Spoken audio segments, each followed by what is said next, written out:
భక్తి టీవీ ప్రేక్షకులకు నమస్కారం. సాయి వాస్తు కార్యక్రమానికి స్వాగతం. ఈనాటి మన కార్యక్రమంలో మనతో పాటు ఉన్నారు ప్రముఖ వాస్తు నిపుణులు, వాస్తు విద్వాన్, వాస్తు సామ్రాట్, వాస్తు మహర్షి, వాస్తు విజయ పుస్తక గ్రంథకర్త డాక్టర్ ధనావత్ ఉషానాయక్ గారు.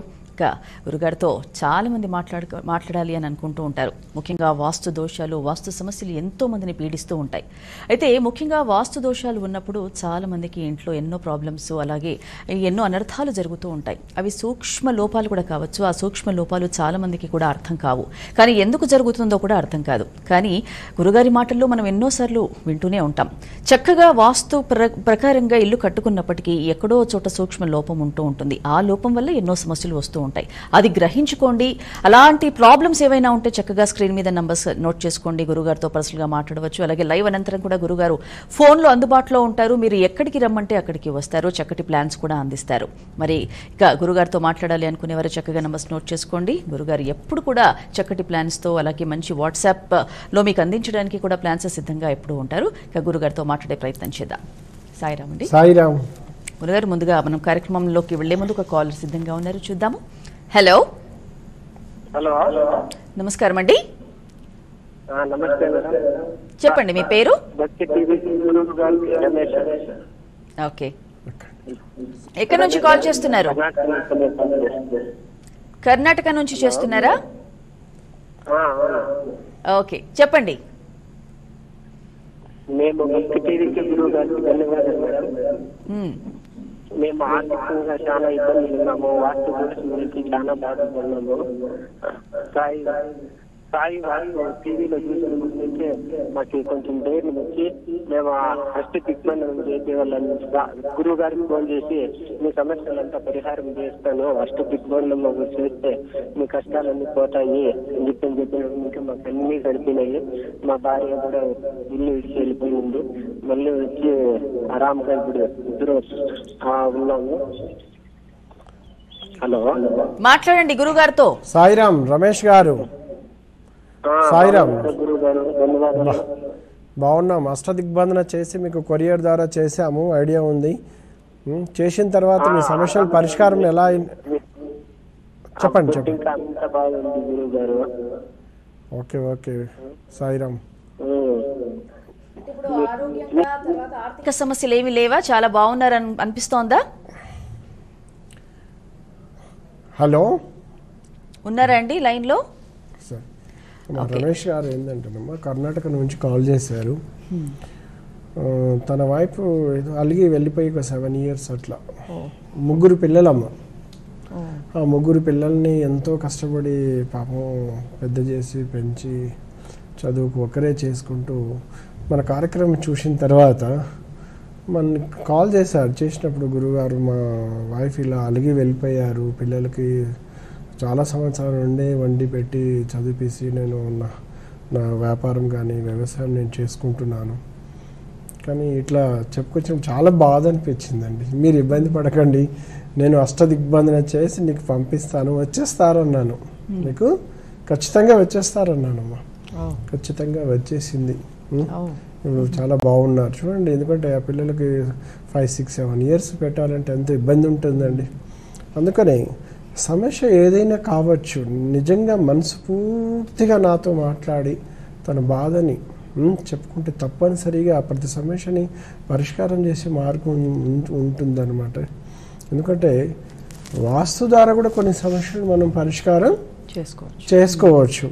అలాగేనమ్మా, ఎవరైనా కొన్ని దోషములు ఇంట్లో పీడిస్తున్నప్పుడు ఆ చిన్న సమస్య పెద్ద సమస్యకు ఏర్పడి పాపం 7 years బాధపడ్డారు. కానీ ఆ దోషాన్ని ఎప్పుడైతే మనం నివారించామో సమస్య పరిష్కారం అయింది. మీరు ఇక్కడ కాకుండా డిఫరెంట్ స్టేట్స్ కూడా వెళ్తూ ఉంటారా గురువు? అన్ని రాష్ట్రాలు వెళ్తుంటాను, వేరే స్టేట్స్ వెళ్తుంటాను. అలాగే దేశవ్యాప్తంగా, ప్రపంచవ్యాప్తంగా ప్రతి రాష్ట్రంలో దాదాపు నేను చేయని సర్వీస్ లేదు. ప్రతి ఒక్కరు కూడా గురువుగారు మీరు పంపించారు అష్టదిగ్బంధన చేసి మాకు బాగుంది అంటారు. నేను వాళ్ళకి బాగుంది అంటేనే, ఎందుకంటేనమ్మా ధర్మబద్ధంగా నేను చేసి పంపిస్తుంటాను నా వృత్తి ప్రకారం. ఎందుకంటే హస్తవాసం కావచ్చు, భగవంతుడు ఇచ్చిన శక్తి కావచ్చు. నేను ఎవరికైనా ఒకటే చెప్తున్నానమ్మా, మీకు ఇబ్బందులు ఉన్నాయి, కొన్ని సమస్యలు ఒక్కొక్క సమస్య ఒక్కొక్క మార్గంలో మనకు పీడిస్తూ ఉంటుంది. ఇప్పుడు వైద్య సమస్యలు ఉంటాయి. చాలా వరకు మన వైద్యశాస్త్రం దాన్ని పరిష్కారం చేసుకోవాలి. కానీ వాస్తుశాస్త్రము ఇబ్బంది పెట్టినప్పుడు వైద్యం ఎంత చేయించుకున్నా కూడా ఆరోగ్యం కుదుట పడదండి. అదే వాస్తు సవరణలు జరిగిన తర్వాత తొందరగా కోలుకుంటారు. అందుకని ఒకటి చెప్తున్నాను, సాధారణమైన ఆరోగ్య సమస్యలు అందరికీ ఉంటాయండి ఈ రోజుల్లో. కానీ అలా కాకుండా పదే పదే భయంకరమైన ఆరోగ్య సమస్యలు ఇబ్బంది పెడుతూ ఉంటాయి. అంటే అవి ఎలాంటి సమస్యలు అంటే అవి కూడా చెప్తాను. ఇప్పుడు కిడ్నీ సమస్య ఉంది, అది ఇక పదే పదే జీవితాంతం మనం బాధపడుతూ ఉండాలి. ఇంట్లో ఎవరికైనా కుడియ దోషములు ఉన్నప్పుడు, దక్షిణ ఆగ్నేయము పెరిగి ఉన్నప్పుడు, తూర్పు ఆగ్నేయము పెరిగి ఉన్నప్పుడు, నైరుతి పెరిగి ఉన్నప్పుడు ఏదో ఒక సర్జరీస్ మొదలవుతూ ఉంటాయి. అప్పుడు మనం ఆలోచన చేయాలి. సాధారణమైన జ్వరం, జలుబు, ఫ్లూ లాంటి వాతావరణంలో ఉన్న వైరల్ ఇన్ఫెక్షన్స్ బట్టి అందరికీ వస్తాయండి, అది సహజము. కానీ ఒక కిడ్నీ సమస్యలతో బాగా భయంకరంగా ఇబ్బంది పడుతున్నామంటే ఆ గృహంలో ఏదో దోషములు ఉంటాయి. ఎందుకంటే నేను 30 సంవత్సరాల నుండి వృత్తిలో ఉన్నాను. ఇప్పుడు సుమారు నేను భక్తి టీవీలో 10 years నుంచి ప్రతి గురువారం 10 AM సాయి వాస్తు కార్యక్రమం ఉన్నది. దీని ద్వారా కూడా నేను ఎంతోమందికి పరిష్కారం చేశానండి. వాళ్ళందరూ కూడా బాగున్నాం అంటారు. నేను పరిశీలిస్తాను, జాతకాన్ని పరిశీలిస్తాను, గృహాన్ని కూడా పరిశీలిస్తాను. ఒక వ్యక్తి ఇలాంటి అంటే భయంకరమైన ఇబ్బందులు వస్తున్నాయంటే ఆ ఇంట్లో కంపల్సరీ దోషములు ఉంటాయి.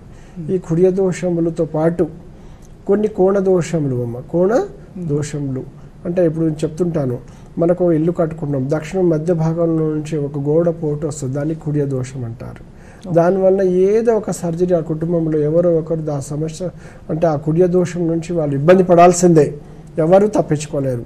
అలాగే తూర్పు మధ్య భాగం నుంచి కుడియ దోషములు ఉంటాయి. గోడ అంటే మనకు ఒక 60 అడుగులు ఉందనుకోండి, అవతల వాళ్ళు ఏం చేస్తారు అంటే తూర్పులో 2 బిట్స్ చేసుకుని మధ్య నుంచి గోడ పోటు వస్తుంది, దాన్ని కుడియ దోషం అంటారు. అదే కుడియ దోషములు ఉన్న ఇండ్లలో ఏంటంటే భయంకరమైన గృహపీడలు, ఎవ్వరికీ అర్థం కాదు. మేము ఇల్లంతా వాస్తు ప్రకారం కట్టుకున్నాం, మా ఇంట్లో వాస్తు దోషం లేదని మనం అనుకుంటామండి. కానీ సైట్ ఎలా, ఇప్పుడు ఇది ఉదాహరణకండి, ఇది 30/60 అనుకుందాం, నార్త్ రోడ్డు. పక్క బిట్ వచ్చేసి అండి ఎగ్జాంపుల్ ఏంటంటే అది కూడా ఒక 30/60 అనుకుందాం. వాళ్ళకి ఈస్ట్ రోడ్ ఉంది, నార్త్ రోడ్ 2 బిట్ చేసేసుకుంటారు వాళ్ళు. 2 బిట్ చేసుకున్న మధ్యలో నుంచి వచ్చే గోడ పోటునే కుడియ వేద దోషము. ఈ కుడియ దోషాలు 4 వైపుల నుండి వచ్చే అవకాశాలు ఉంటాయి. మధ్యలో 100 ఫీట్ల రోడ్డు ఉన్నా కూడా మనం తప్పించుకోలేము. అదే ఉత్తర మధ్య భాగం నుంచి కుడియ దోషం ఉంటే భయంకరమైన ఆర్థిక ఇబ్బందులు, ఎంత సంపాదించినా డబ్బు వృధాగా ఖర్చు పెట్టడం, కనీసం వెనుకకు వేసుకోలేకపోతుంటాం. మరి ఈ ఏజ్లో ఉన్నప్పుడు ఇప్పుడు మన 4 రూపాయలు వెనుకకు వేసుకోకుంటే మరి రాబోయే రోజుల్లో మన ఫ్యూచరు, మన వృద్ధాప్యంలో మనం డబ్బులు ఎక్కడి నుంచి ఖర్చు పెట్టుకోవాలి, ఏంటిది, మనకు ఎన్నో విధాలుగా అవసరం కదా, డబ్బుతోనే కదా అంతా. అందుకనేండి కుడియ దోషముల వలన ఆర్థిక పీడలు, గృహ పీడలు, శత్రువు బాధలు కూడా భయంకరంగా ఉంటాయండి. ఎంత భయంకరంగా ఉంటాయంటే పై అధికారుల చేత కూడా భయంకరమైన ఇబ్బందులకు గురి అవుతుంటాం. చాలామంది మన గృహానికి భయంకరమైన కొన్ని ఇబ్బందులు కుడియ దోషంలో ఉన్నప్పుడు ఒక ఉద్యోగస్తుడు పై అధికారుల చేత తను ఏదైనా ప్రాజెక్ట్ వర్క్ చేసినా కూడా, ఉదాహరణకు ఎంత అంటే వాళ్ళు మెచ్చుకోవాలని కూడా టైం మేనేజ్మెంట్ చేసిన, మంచి ఉద్యోగంలో పర్ఫెక్ట్గా మన పనులు మనం చేసుకున్నా కూడా పై అధికారముల చేత కూడా ఈయనకు ఇబ్బందులు కలుగుతూ ఉంటాయి. ఎందుకంటే కుడియ దోషములు అంటే ఏంటిదండి, ఇబ్బంది కలిగించడం, బాధ కలిగిస్తుంటే ఆ బాధతోనే తట్టుకోలేక కుంగిపోవడం అనమాట. పై అధికారుల చేత ఇబ్బందులు జరుగుతున్నా ఒకసారి మన ఇంటి కుడియ దోషములు ఉన్నాయా లేదా అనుభవించాలి. కాణదోషములు ఉన్నాయా, కోణవేదవాసు దోషములు, ఇవన్నీ ఎలా ఉంటుందంటే పరిసరాల ప్రభావం నుండి వచ్చే ఇబ్బందులు అన్నమాట. పరిసరాలు అంటే మన ఇంటికి చుట్టుపక్కల ఉండే ఇండ్లు, రోడ్లు, ఇవన్నీ కూడా పరిసరాల ప్రభావం కిందకి వస్తుంది. పరిసరాల ప్రభావం వలన వచ్చే ఇబ్బందులు చాలా అనేక మందిలో కంటికి కనపడిన ఎన్నో దోషములు ఉంటాయి. అందుకని నేను ఒకటే చెప్తుంటాను, మనకు ఇప్పుడు ఒక బ్రెయిన్ డ్యామేజ్ అయింది అనుకోండి, ఉదాహరణకు ఫలానా దోషములు ఉంటే జరుగుతాయని నేను ఎన్నోసార్లు చెప్తూ ఉంటాను. ఉదాహరణకు కిడ్నీ డిసీజెస్ వచ్చేసి మార్పిడి కూడా జరుగుతున్నాయంటే ఫలానా సమస్యలు ఉంటే జరుగుతాయని నేను ఎన్నోసార్లు లైవ్ చెప్తూ ఉంటాను. అలాగే మన కుటుంబము పిల్లల విషయంలో మదన పడుతూ ఉండడము, వాస్తు దోషాలు భయంకరంగా పీడిస్తూ ఉండడము, ఇలాంటి ఇబ్బందులు ఉన్నప్పుడు ఇల్లును కూలగొట్టి ఇల్లును అమ్ముకొని మీరు ఇంట్లో నుంచి వెళ్ళిపోవాల్సిన అవసరము లేదు. ఎందుకంటే సర్వ వాస్తు దోష నివారణ అష్టదిగ్బంధనతో కంట్రోల్ చేసేస్తాము. అలాగే వాస్తవానికి ఆరోగ్యం అంతా బాగుంటుంది, కానీ ఆర్థికమైన పీడలు భయంకరంగా ఉంటుంది. అంటే ఎంత కష్టపడ్డా కూడా ఆర్థికంగా ఎదగలేకపోతున్నాం. అలాగే మధ్యవర్తిగా ఉండి ఎన్నో ఇబ్బందులు పడుతుంటాం. మధ్యవర్తిగా ఉండి పరుల డబ్బులు మనం కడుతూ ఉంటాము. లేదు, మనం ఇల్లు కట్టుకున్నాము, 10-20 ఏళ్ళు ఉన్నాయి, కానీ మన పిల్లలకు జాబులు లేదు, మనకు లేదు. ఏదో పెద్ద వాళ్ళ పెన్షన్స్ కానీ వాళ్ళు చేసిన జాబ్ కానీ వాళ్ళు చేసిన పుణ్యంతో మనం జీవించుకుంటూ వస్తున్నాము. అంటే కొన్ని దోషాలు మన కుటుంబానికి పీడిస్తూ ఉన్నప్పుడు ఇలాంటి ఛాలెంజెస్ వస్తాయి. ఇలాంటి భయంకరమైన ఛాలెంజెస్, వాస్తు ఛాలెంజెస్ వస్తే మీరు ఎవ్వరూ ఇల్లు కూలగొట్టాల్సిన అవసరం లేదు, ఇల్లును వదిలేసి పోవాల్సిన అవసరం లేకుండా సర్వవాస్తు దోష నివారణ అష్టదిగ్బంధనతో కంట్రోల్ చేసిస్తాను. ఓకే, ఇక గురుగారు ఒక విల్లా కల్చర్ మనం మాట్లాడుకుంటాం. ఆ విల్లాస్లో కూడా ఒక set backs ups and downs అవుతూ ఉంటాయి. అయితే ఒక పడమర రోడ్లో మన ఇల్లు ఉంది అనుకుందాం. అయితే తూర్పులో ఉన్న హౌస్ ఒక 3 మీటర్స్ ముందుకుంటే మనం ఒక 1 మీటర్ బ్యాక్ చేసుకుంటే ఏమైనా ప్రాబ్లమ్స్ వస్తాయంటారా? అంటేనమ్మా, ఇప్పుడు ఉదాహరణ మీరు అడిగారు, ఒక పడమర రోడ్డు ఉంది అండి. ఉన్నప్పుడు మనకు 1000 గజాలు 400 500 గజాలు ఏదో ఉన్న దాంట్లో మనం ఏం చేస్తాం, గృహ నిర్మాణం సెట్ బ్యాక్ రోడ్ నుంచి ఒక 1 మీటర్ మనం సెట్ బ్యాక్ చేసుకొని మనం గృహ నిర్మాణం చేసుకుంటున్నాం. కానీ మనకంటే ముందు అంటే తర్వాత మనకు తూర్పులో ఒక ఇల్లు కట్టుకుంటారు, ఉత్తరం మనకు పడమరలో ఇల్లు కట్టుకుంటారమ్మ. ఇప్పుడు ఉదాహరణకు పడమర రోడ్డు ఉన్నప్పుడు మనకు తూర్పు వాళ్ళు కూడా మన కాంపౌండ్ వాళ్ళకి వాళ్ళ కాంపౌండ్ వాళ్ళు మ్యాచ్ అవ్వాలి తప్పనిసరిగా. అలాగే మనము 1 మీటర్ సెట్ బ్యాక్ ఉన్నప్పుడు వాళ్ళు కూడా 1 మీటర్ సెట్ బ్యాక్ ఉన్నప్పుడు ఇబ్బంది లేదండి.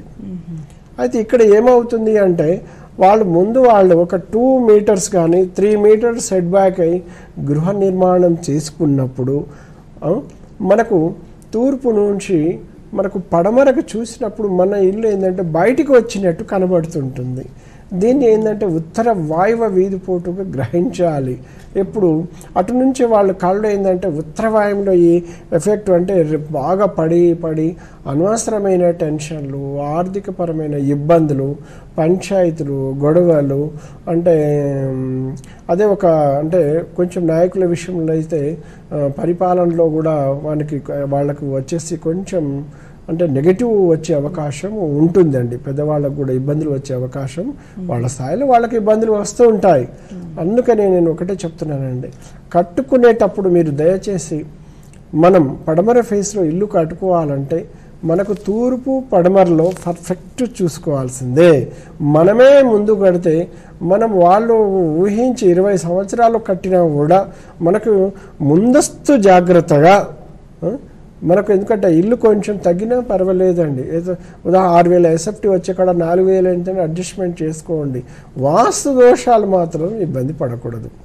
ఎందుకంటే వాస్తు దోషాలు పీడిస్తే తట్టుకోలేము. బ్యాక్ నుంచి మనకు వీధిపోటీ వచ్చే అవకాశం ఉంది, ముందు నుంచి వీధిపోటీ వచ్చే అవకాశం ఉంది. ఒక వాహనం ముందు నుంచి వస్తుంది, దాని లైటింగ్ అంతా ఉత్తర వాయువులో పడుతుంటుందమ్మా. తూర్పులో వాళ్ళు 3 మీటర్ సెట్ బ్యాక్ చేసుకొని మనం 1 మీటర్ సెట్ బ్యాక్ ఉన్నప్పుడు 2 మీటర్ ఎఫెక్టివ్ ఉంటుంది కదా. ఆ 2 మీటర్ ఎఫెక్టివ్ ఎక్కడ పడుతుంది? ఉత్తర వాయువులో పడుతుంది. ఎంత గొప్ప విల్లా కట్టుకున్నా, ఎంత ఖరీదైన విల్లా, ఖరీదైన మనం ఇంటీరియర్ చేసుకొని కట్టుకున్నా కూడా అక్కడి నుంచి వచ్చే వీధిపోటు కుటుంబం మీద పడుతుంది. ప్రధానంగా మహిళల మీద నెగటివ్ ఛాలెంజెస్. అంటే ఆ ఇంట్లో ప్రశాంతతగా ఉండలేరు ఎప్పుడు కూడా. అవసరం నాకు ఇల్లు కూడా వద్దన్న వాళ్ళని నేను చూశానండి. ఏం చేసుకుని ఇల్లు నాకు వద్దు, అసలు నాకు నచ్చలేదు, నాకు ఇంట్లో నిద్ర రాదు అంటే వాదించేసి అలిగిపోయిన వాళ్ళు కూడా చాలా వరకు ఉంటారు. ఎందుకు చెప్తానంటే గొప్ప గొప్ప స్థాయి ఉన్నా కూడా ఇబ్బంది లేదు, కానీ వాస్తు దోషం లేకుండా గృహ నిర్మాణం చేసుకోవాలి. ఇలాంటి దోషంలో ఒకవేళ కట్టుకొని ఉంటే మనము 100% వాటిని అష్టదిగ్బంధనతో, ఆ నెగటివ్ శక్తి మనకు మన ఇంటి మీదకి 100 సంవత్సరాలు రాకుండా అష్టదిగ్బంధనతో కట్టడి చేసుకోవాలి. ఓకే, ఇక మనం ఇల్లు కట్టుకున్నాక మెయిన్ రూమ్స్ ఒకటి హాల్, ఒకటి మాస్టర్ బెడ్రూమ్, ఒకటి పూజ గది, ఒకటి ఇవి మెయిన్గా చూసుకుంటుంటాం మనం. అయితే ముఖ్యంగా మాస్టర్ బెడ్రూమ్ ఎలా ఉండాలి, అలాగే పూజ గది ఎక్కడ సైడ్ ఉంటే ఆ ఇంటికి బాగుంటుంది. అలాగే ఇంట్లో చాలామంది కూడా ఒక చిన్న సైజు నుండి పెద్ద సైజు వరకు ఒక శివలింగాన్ని పెట్టుకొని పూజ చేస్తూ ఉంటారు.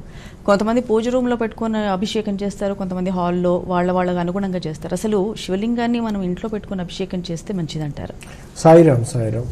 అమ్మ, పూజ గదిలో తప్పనిసరిగా ముందుగా పూజ గది ఎక్కడ ఉండాలి? మనకు దక్షిణం రోడ్డు మన ఇల్లు కావచ్చు, ఉత్తరం కావచ్చు, పడమర ఏ రోడ్డు అయినా పర్వాలేదండి. 2 రోడ్ల స్థలం కావచ్చు, 4 రోడ్ల స్థలం కావచ్చు, 1 రోడ్డు స్థలం కావచ్చు.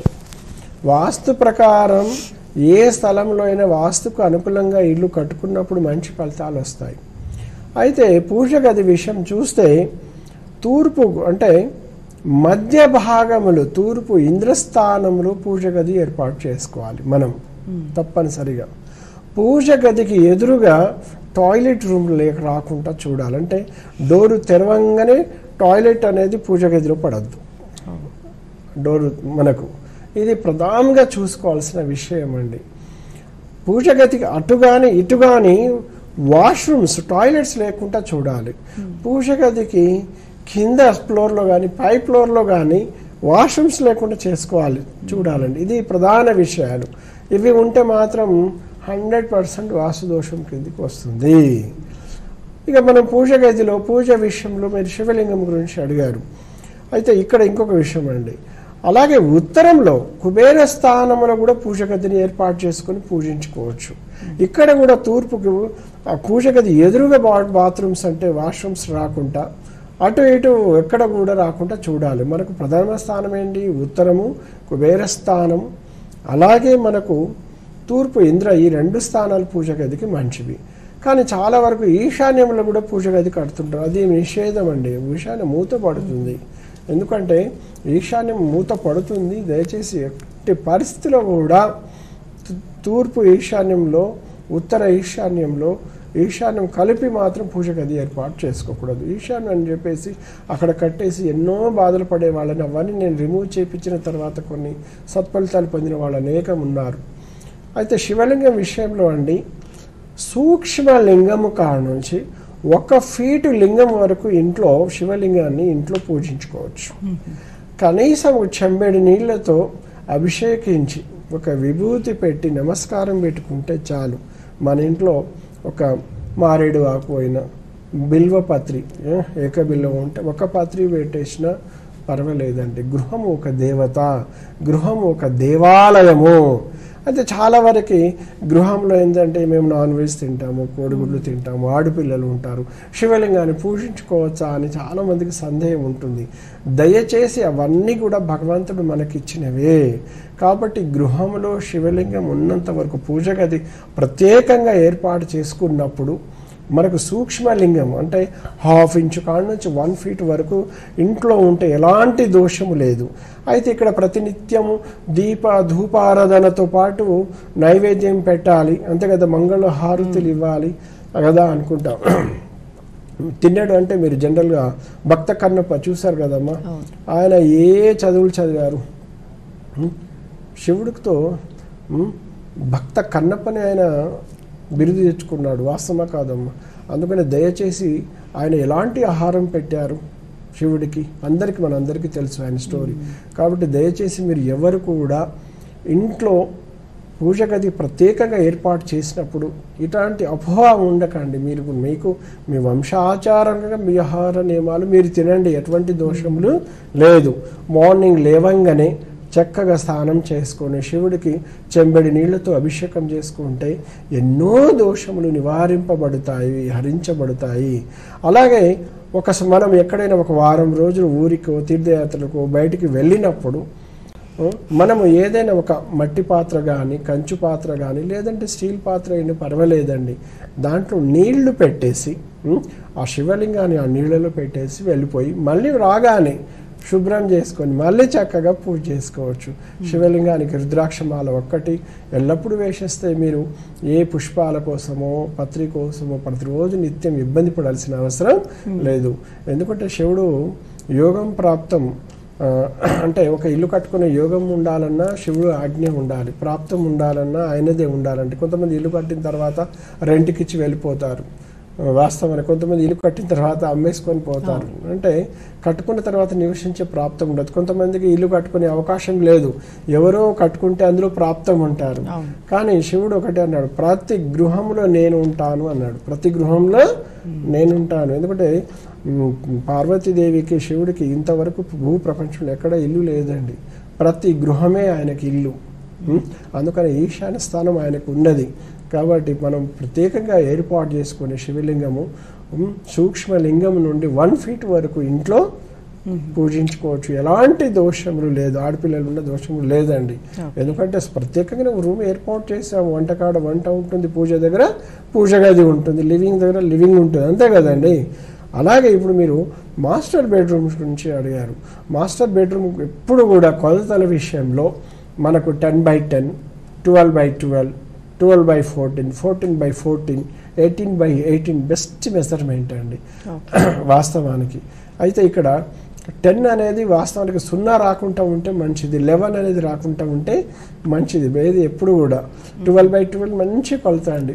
12x14 ఉండవచ్చు, 14x14, 14x16, 18x18, 20x20 ఉండకూడదు. 20x20 అలా అనమాట. 21x20 ఇలా ఉండకుండా జాగ్రత్తలు చూసుకోవాలంటే ఈ మెజర్మెంట్స్ అంతా అచ్చిరావు, అందరికీ కలిసి రావు. 0 అనేది అంత మంచిది కాదు. కొన్ని చిన్న చిన్న 50 గజాలు, 60, 70, 80 గజాలు చేసుకున్నప్పుడు 10x10 ఇలా కడుతూ ఉంటారు. బాగా కష్టములు ఉంటాయండి. అందుకని మాస్టర్ బెడ్రూమ్కి కొలతల విషయంలో జాగ్రత్త చూసుకోండి. 25x25 చేసుకోవచ్చు అండి. 18x18 మంచి బెడ్రూమ్ సైజ్ అనమాట. లేదు, ఒక మాస్టర్ బెడ్రూమ్ కొలతలు అంటున్నారు, ఏదైనా మాస్టర్ బెడ్రూమ్ కొలతలు. అయితే అందులో బెడ్ వేసుకున్నప్పుడు తప్పనిసరిగా దక్షిణం తలాపు వేసుకొని ఉత్తరం వైపు కాళ్ళు పెట్టుకోవాలి. అలా మనం ఏర్పాటు చేసుకోవాలి.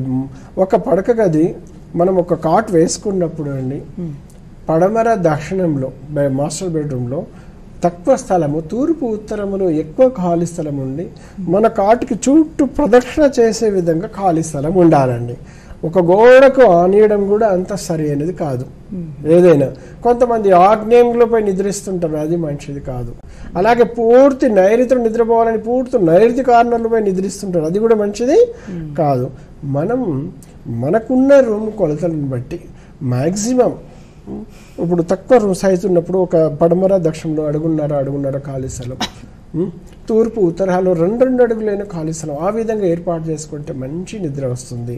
అలా కాకుండా మాస్టర్ బెడ్రూమ్లో కొలతలు అపసవ్యంగా ఉన్నప్పుడు, అంటే కొన్ని కొలతలు అసమానమైన కొలతలు ఉన్నప్పుడు ఆ ఇంట్లో నిద్ర ఉండకపోవడం, డబ్బు ఉండకపోవడము, ధనం నిలవకపోవడము.